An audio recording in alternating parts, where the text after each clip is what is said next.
Welcome to today's crypto tutorial where I'm going to show you how you can use AscendEx, which is a crypto to crypto exchange, but you can also use it to access crypto through fiat. Okay, so it does give you that option as well. So first, once you register for an account, which by the way the link can be found in the description of this video and also in the pinned comment, you simply go to wallet. Here you go to crypto assets, and then once you do that, you'll be able to see the different features here, which are pretty standard of normal exchanges: deposit and withdraw. So you click on deposit, you select the asset that you want to deposit. So let's say, for example, you want to deposit USDC, maybe. Okay, and let's close out of this. You select your deposit address. Okay, this is the ERC20 token address, which is on the Ethereum blockchain. It also supports Solana, Matic network, etc. here. And then to withdraw, you simply click withdraw, and you need to link your two-factor authentication or your phone. So one of these, I didn't link them yet, so that's why I'm not seeing the option. There's also the transfer feature here, which allows you to transfer from your trading account, say from your cash account, over to your margin account or futures account or even investment account, which is for DeFi or for savings, if you wish to do so.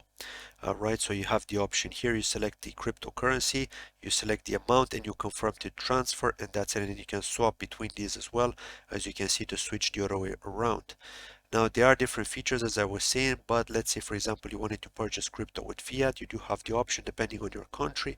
You can choose what you want to buy, and you can choose how you want to pay. You can pay with USD or Euro, for example, if it is supported, as you can see here, or maybe even GBP if you're from the UK. So that's pretty much how it works. As you can see, it gives us the option for Visa, MasterCard, Apple Pay, and you miss, etc. And you simply choose the amount that you want to buy, and you confirm that transaction. Now, if we go to trade here, there's an option called convert. So what the convert option does is actually allows you to instantly convert from one cryptocurrency to another one. So say, for example, I had USDT and I wanted to instantly get Bitcoin without going through the trading book, through the order book, through the trading chart, which we'll take a look at in a moment, by the way. I would just simply click on USDT here, choose the amount, select the cryptocurrency I want, and then I would just click confirm, and then that's it. I would get the instant conversion here. So it's pretty handy for people that are a bit maybe confused as to how the order book looks like. Next up, if we look at cash trading, you can see this is the order book here with Bitcoin USDT. That's the pair that we've got. There's the buy and sell button here. There's the sell order book here and the buy order book, and then all the different trades that are taking place, which is standard of normal exchanges.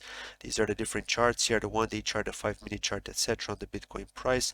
Let's say, for example, you wanted to buy DOT. You would simply select DOT here from the list, USDT, which is the stable token that it's trading against.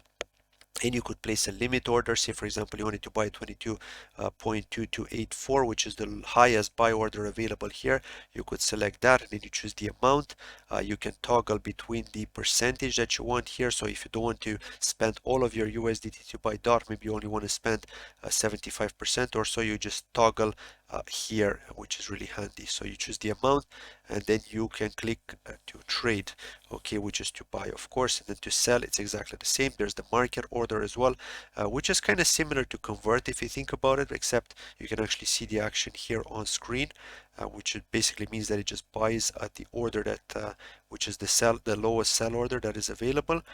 And of course the opposite is also true. For example, let's say you want to sell at the order price, at the market order price, you would just sell into these buy orders here, which are the highest ones, up until you get completely filled, depending on the size of your order. Then there's the stop loss feature as well, where you can protect your assets from a big dump, for example, if the market goes against you, so that you can set up a limit order automatically if the stop gets hit. So that's also a handy feature to have, which is pretty standard of all exchanges. Now there is also the futures trading section. So again, I don't recommend this unless you're an experienced trader. Okay, you do have the perpetual account here. There's also the margin trading here. If you go to margin, you could see that you can trade DOT on 3x margin, okay, which means that you're trading with borrowed money. So there is risk, okay, just be aware of that. I don't recommend it unless you're an experienced trader, but know that it is available to you here. There's also the copy trading feature, which is basically allowing you to copy trades from other traders which are experienced. Okay, so that's how that works. You actually have to agree to the terms and condition here in order to be able to access this feature. So here you can see a list of traders here which are profitable or not so profitable, right? The ones that are breaking even, the ones that have been down. Okay, and these are the different traders here, the pro traders that have made their profiles public on the website. If you're interested, there's also the dot slot auction here, which is pretty standard, just like you're aware with how to actually contribute to the Polkadot auctions. Here you could see we've got different features here. There's Fala that you can contribute to, which is currently running. Cross, Darwinia, for example, Centrifuge, etc. Let's say you wanted to contribute to Centrifuge, just simply click the vote button here, choose the amount, and then of course you get it locked up for a number of days. You click confirm, and that's it. So that's pretty much how it works here. Pretty straightforward. And that's been it from today's tutorial. I hope you enjoyed it. Again, if you have any questions, let me know in the comments below. Thank you for watching. Bye bye.